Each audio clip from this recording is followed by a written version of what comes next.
Cyborg Never Ducks a Fade Franky has been victimizing characters since he first made his super appearance and since becoming the master shipwright and genius engineer of the Straw Hat Pirates. Franky's strong style has left many characters in tears, some from his destructive attacks and others by the glory of his manliness hockey. So grab some cola, kick back, and enjoy my analysis of every single Franky fight and W moment.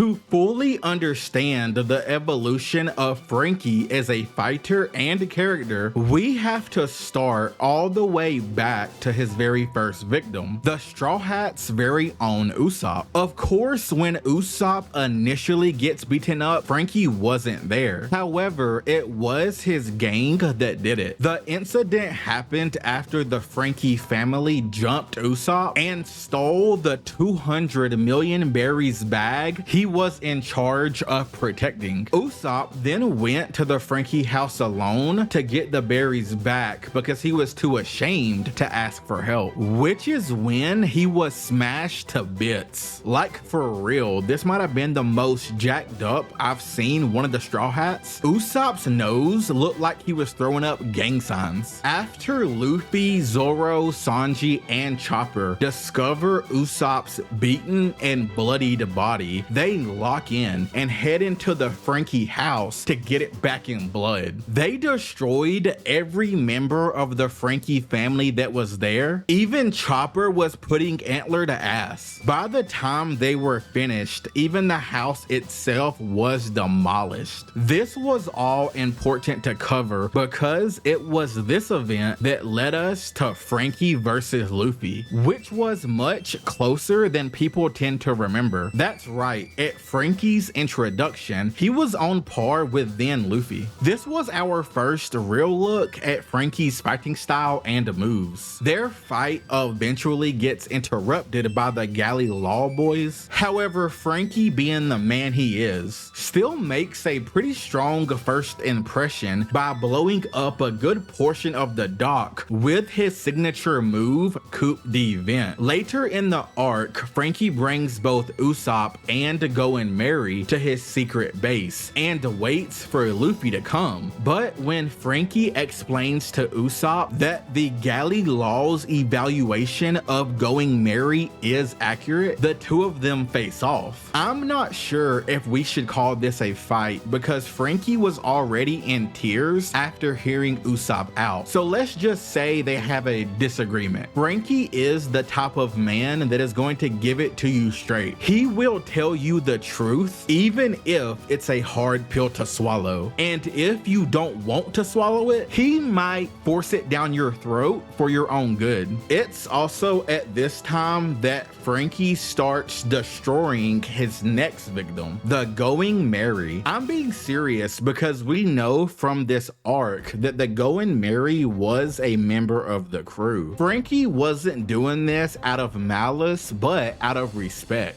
Franky knows that the ship has accomplished its goal of getting the Straw Hats this far safely, and he feels if he lets Usopp get any of the Straw Hats killed because he can't accept the truth of Mary's condition, it would be disrespecting all that Mary went through to get them to Water 7 in the first place. At one point, Franky had to knock Usopp under the water so that he would be forced to face the truth and to finally let Mary go. Eventually, Franky and Usopp get interrupted and Franky's W streak ends because Rob Lucci and the rest of CP9 pull up to his secret base. Franky grabs Bluno by the face and has him just dangling. Bluno attempts to use Shotgun Finger to kill Franky, but Rob Lucci one-shots Franky instead because they need to take him alive. Both Franky and Usopp are taking taken captive, which brings us to the Puffing Tom battles. Here, Franky quickly resumes collecting W's by defeating the newest member of the CP9, Nero the Sea Weasel. It was kind of a tricky fight, but Franky restrains Nero's arms and legs with his forelegs, pinning him down on the roof of the train. And then with Nero unable to move, Franky unleashes his ultimate hammer, which breaks the roof of the train and drops them both inside. And while it is ultimately Lucci who stabs Nero multiple times and throws him into the ocean, it's still safe to say that Franky versus Nero is a Franky dub. Franky's next victim is actually his main opponent in the Enies Lobby arc, Fukuro from CP9. Franky starts the fight off strong, but he was running out of cola, which is what powers his weapons. So it isn't until Chopper gets him 3 bottles from the fridge that Franky truly locks in. Mind you, Chopper was messing up by throwing him stuff like vegetable juice and tea and basically ruining Franky's flow. I just want to say that I love Franky's cola power system. It's one of the most unique things I've seen in all of shonen anime manga. At first it sounds like purely a gag, but Franky's weapons have some serious power. After this, the fight soon reaches its climax. Fukuro says that he'll end the fight with 1 blow, and Franky says the same. Fukuro rapidly cartwheels towards the tower in order to slam Franky into the wall, but Franky just stops the momentum with coup d'event and then uses another one to launch Fukuro straight into the ground, winning the fight. And we're not even done with Enies Lobby yet. In fact, what might surprise you is that out of all the characters, Franky had the most named victims in this arc. After Fukuro, he has 3 more. In chapter 423, Franky takes Spondum's elephant sword, Funkfried, and slams it on top of him.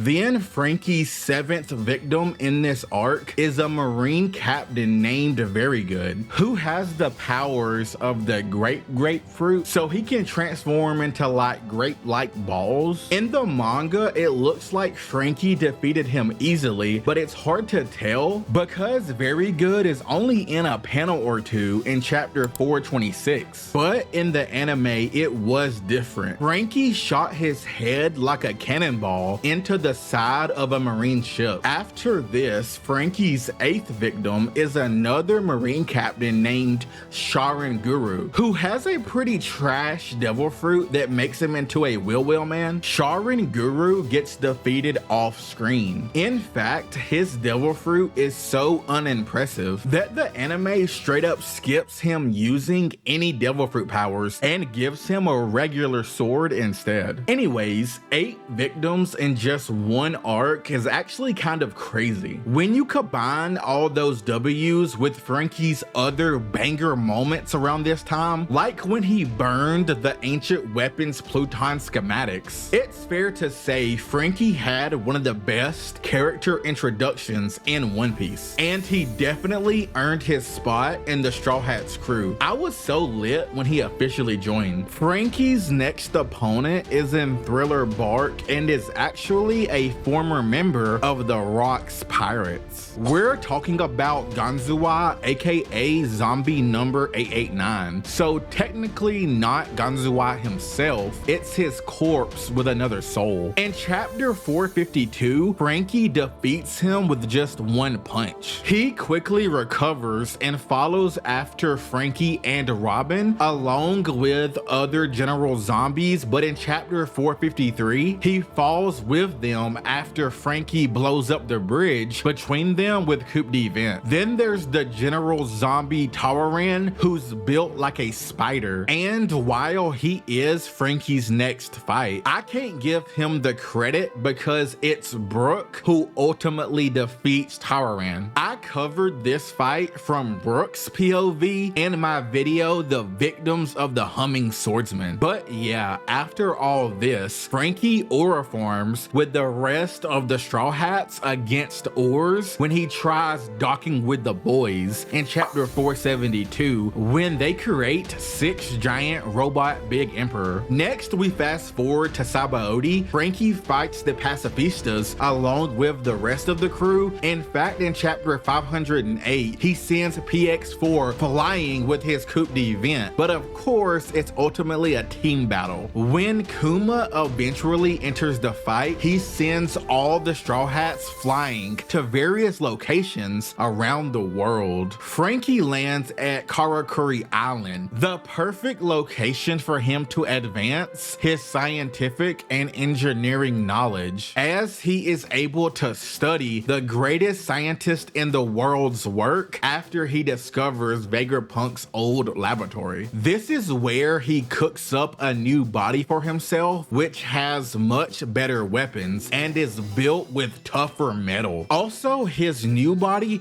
can do cool, funny hairstyles and other gags like Franky nipple lights. I like that he added all these silly changes too, because I just know when Franky was making some of these enhancements, he was like, the boys are gonna find this hilarious. Coup d'Event also got upgraded to Franky Radical Beam. One panel I like from around this time period is when Franky describes himself as a scientist, because Franky doesn't get enough credit for being one of the smartest scientific minds in all of One Piece. He's a good shipwright by virtue of his upbringing, but his passion is and has always been engineering. And following the time skip, we see the result of his efforts, especially in chapter 636 with the reveal of the glorious, absolutely super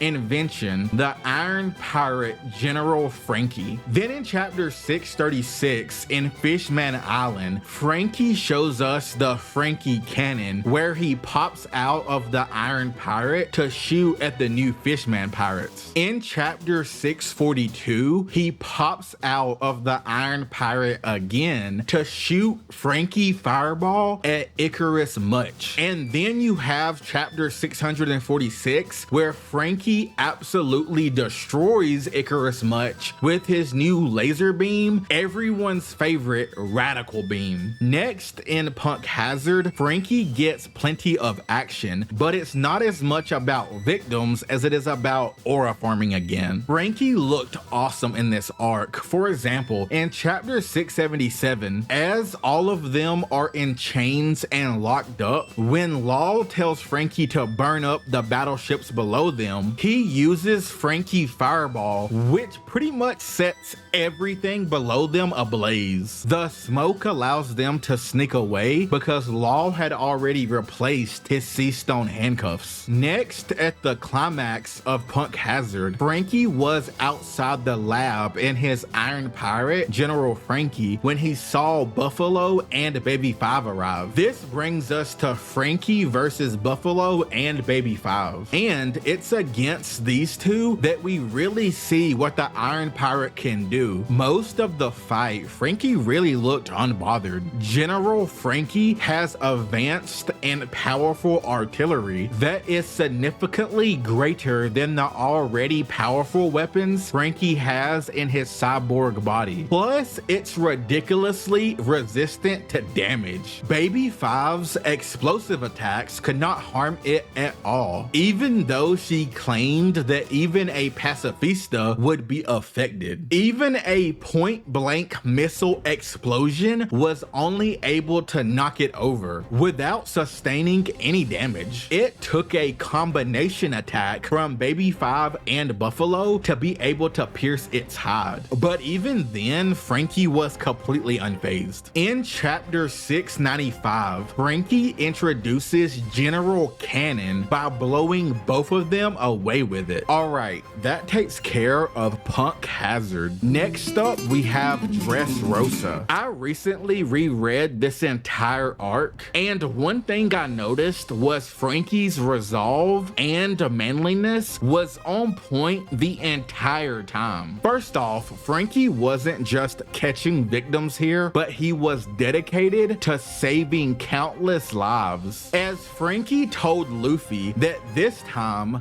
he doesn't care what anyone says. He can't go along with Traffy's plan to just destroy the Smile Factory, but leave Doflamingo in power for Kaido to take care of. Franky tells Luffy that that's not fair, because what would then happen to all the people in Dressrosa that want to take that bastard Doffy down now? Franky was just so touched by the bravery of the army of little people, who he says knows the true darkness of the seemingly happy country. With tears running down his face, Franky tells Luffy that the Tontada army is getting ready to strike Doffy down with all they got, and he just can't leave them to die. He has to fight with them. Luffy grabs the transponder snail from Kinemon and tells Franky to go kick some ass out there. Forget about the plan and don't worry,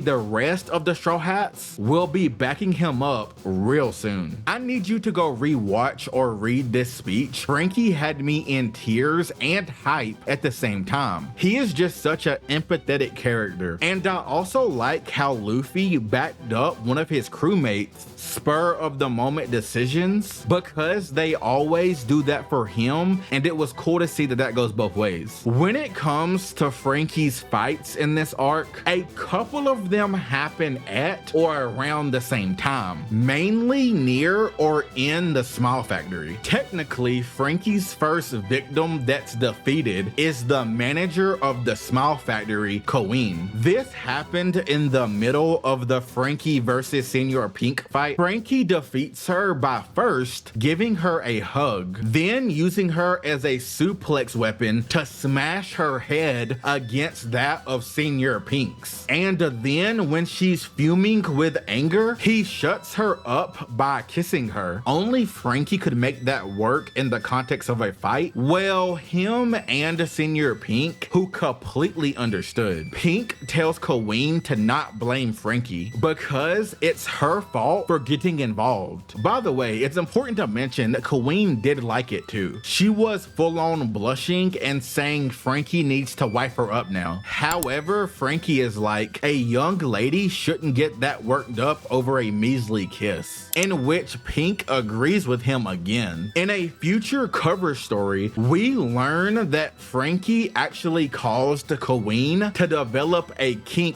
fascination with kissing and incorporated it into her fighting style. Okay, now get ready, because it's finally time to break down the manliest fight in all of One Piece. Cyborg Franky versus Senior Pink. By the way, did you know this is actually the longest fight in all of One Piece? In terms of chapters spanned, at over 43 chapters, beating out Luffy versus Kaido, which spanned 42 chapters. It all starts when Franky shows up to the Smile Factory, stunning with his hair styled as a gun. There waiting is a army of Doffy's fodder soldiers, as well as Senior Pink and his harem of fangirls. The fodder instantly recognizes Franky the cyborg from the famous Straw Hat crew, while Senior Pink just smoothly bites into a tomato like an apple. One of his fans warns him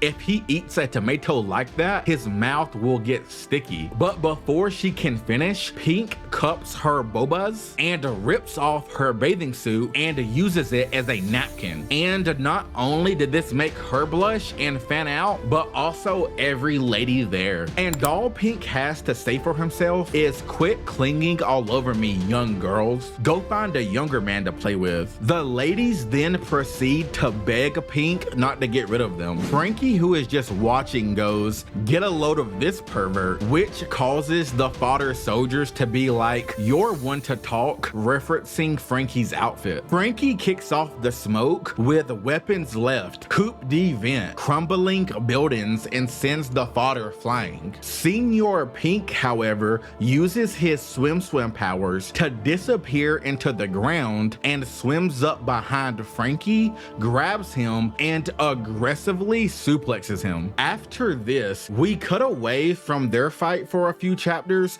but But when Oda returns to it in chapter 735, Franky is just rocket launchering everything. Everyone's running away from the attack but Senior Pink, who is just brushing his teeth with a shoe brush. His team tells him to flee, but Pink refuses to dodge the attack. So he gets blasted, seemingly because he is too hard-boiled to use his powers to run away. Pink says he swims when he wants to swim. He is covered in blood and has broken bones, yet he seems unfazed and just pulls out some brandy liquor to clean himself up a little. That's when someone in his group realizes the real reason he didn't dodge was because there was a fellow from his side who was unable to move on the ground behind him. And if Pink would have dodged, they would have been hit by the rockets. So Pink tanked it. This act of manliness had the men and women on his side in tears, and when Pink was asked if that's why he dodged, he just replies he doesn't know. He doesn't live in the past. Even Franky goes, damn, this guy's hard-boiled. This is when Mock Vice tries to sneak attack Franky and crush him with his Ton fruit powers, but Franky is able to get out of the way in time. However, then the Navy shows up, which causes more chaos. After this, we have to skip all the way to chapter 740 to get back to Franky, who is being pressured to surrender by the Navy because he was surrounded. But Franky just tells them to shut up because he is going to keep raising hell for no reason, since he knows that he has to do his part so that Usopp can do his part and they can ultimately help the little guys. By the way, I also cover every fight from Usopp's perspective in my The Victims of God Usopp video. But yeah, during all the chaos, Senior Pink also gets distracted from his Franky battle and ends up trying to trap Luffy in chapter 747, but it doesn't work. We finally get back to Franky versus Senior Pink in chapter 750 when Franky shows up back to the factory to radical beam the door down, but Pink sneaks up and suplexes Franky again because coming back to settle a score is what a man does. They fight some more off screen, and then in chapter 755 is the aforementioned moment when Franky busts out a suplex of his own and slams Queen head first into Pink. Now here's where things get real. So let me set the scene for the finale of the manliest fight in One Piece. At first we had the Tontadas rooting for Franky and Pink's fangirls cheering for him. However, by this point in the fight, both fighters had proven they are so hard-boiled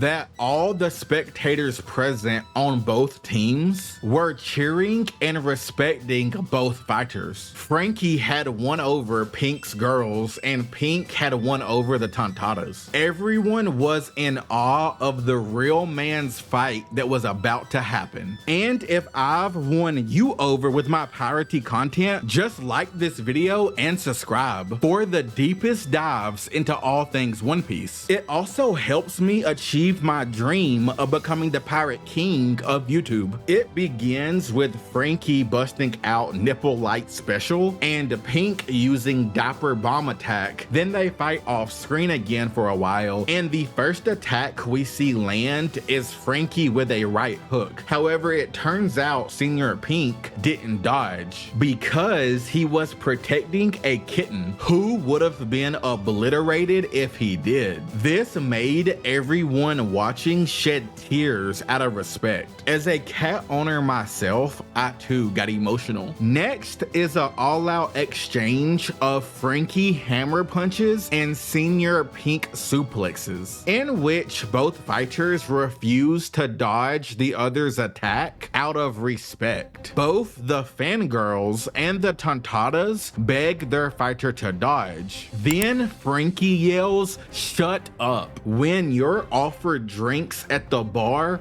a man doesn't take his glass off the table. Franky proclaims that Senior Pink is a real man, so he isn't going to bother dodging his attacks. He says he will take everything Pink's got and still win, because that's what Franky's strong style means. Franky finishes his speech by telling the Tontatas that he knows they are worried, but this is a man's fight, so just stand back and watch him win, because he isn't going to allow them to go back into slavery. Senior Pink tells Franky his speech just got him more tipsy than any dive bar he's ever been in, but just don't forget what you just said. Pink says that he isn't a spring chicken anymore, and so he challenges Franky to a men's duel, one last attack from each fighter, all out. Senior Pink then starts swimming toward Franky, gaining a lot more momentum than he did with his previous attacks. Franky doesn't budge. Pink grabs Franky and swims him up the side of this insanely tall tower, launching even higher once at the top. When they are at the peak of the attack's height, Senior Pink says, "It's a mean looking sky today. If I just keep flying, I can see Russian again." Franky says, "Russian?" Pink ignores the question and just says, "I also got a son named Gimlet." Snapping back to reality, Pink goes, "It's too bad. I got gravity to deal with," and reveals to Franky he's discovered the secret to his cyborg body, that Franky's back is still flesh and bone. Pink finishes his ultimate attack, Meow Meow Suplex Baby Buster, by splitting the ground open with Franky's body, weak spot first. As Senior Pink stands tall, the spectators are silent. Then slowly, Franky begins to stand up. He had endured Senior Pink's last attack. Pink says calmly, "I lose," and apologizes to Dofi in his head. It's Franky's turn. Pink doesn't dodge or block as Franky unleashes a barrage of punches with a vicious Franky iron boxing attack. This looked so sick in the manga. The attack causes Senior Pink to have a flashback of his tragic love story that broke the heart of all real One Piece fans. And as his fangirls cry, Pink hits the ground, defeated. Franky asks Senior Pink, "What are you thinking back on as you cry, brother?" and wipes Pink's tears away. As Franky walks away the victor, he tells Pink if they ever cross paths again, they should share a drink, and he can tell him about the woman named Russian. Oda does know how much this fight touched us fans, which is why if we fast forward to the cover page of chapter 1021, Oda blessed us by showing the glorious future meeting of Franky and Senior Pink, where they have that drink at a leopard's bar with tears in all of their eyes, because Senior Pink is telling Franky and the bartender the story of his wife. Moving on, it's time for Wano, because Zao is a relatively peaceful arc for Franky. In Wano, Franky's first victim is in chapter 927. It's one of the gangsters from the Kiroshiro family who tried to terrorize Sanji's soba stall. Sanji took care of the bum called Kuni, while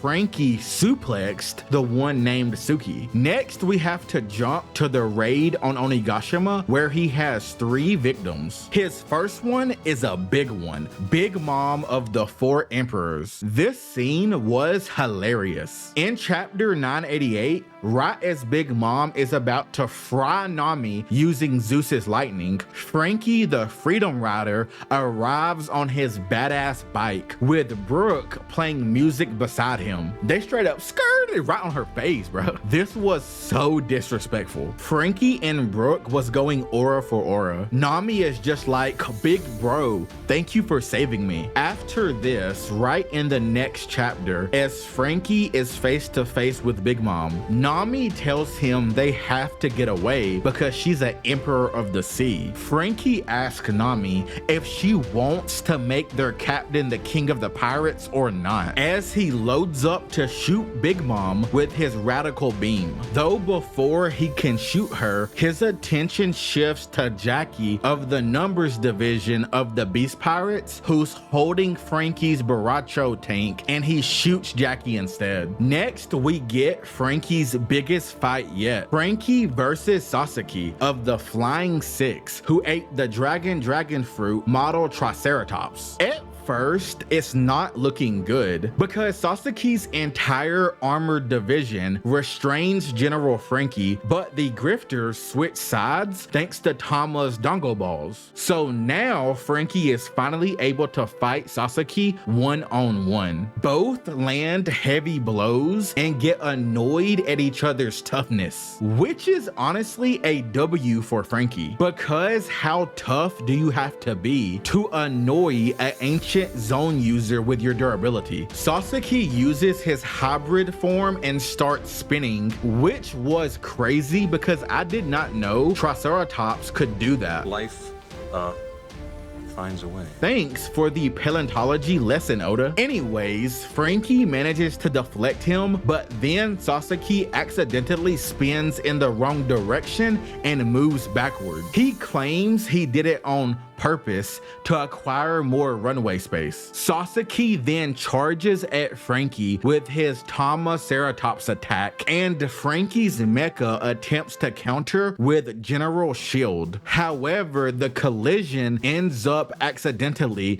launching the mecha shoulder-mounted rockets right into Sasaki's face. Franky uses this opportunity to perform a general suplex, which slams Sasaki head first into the floor, and then he attempts to follow it up with a Shori no V-Flash at Sasaki's unprotected and heavily bleeding belly. However, Sasaki uses his rotating frill to escape skyward. The two then engage in a sword fight where Franky's Frankensword is soon snapped, and he has to make do by unleashing a general cannon. Sasaki then charges at Franky with another Tamasateratops, but Franky manages to fire his cannon in time, which sends Sasaki flying. However, Sasaki performs a aerial kamikaze attack called Magnum Ceratops, which successfully breaks the Franky Shogun, making Sasaki the only character to do any genuine damage to Franky Shogun. However, because Franky had already evacuated from the mecha, he remains locked and loaded as he ends the battle in chapter 1019 by launching a massive Franky radical beam directly at Sasaki's unprotected stomach.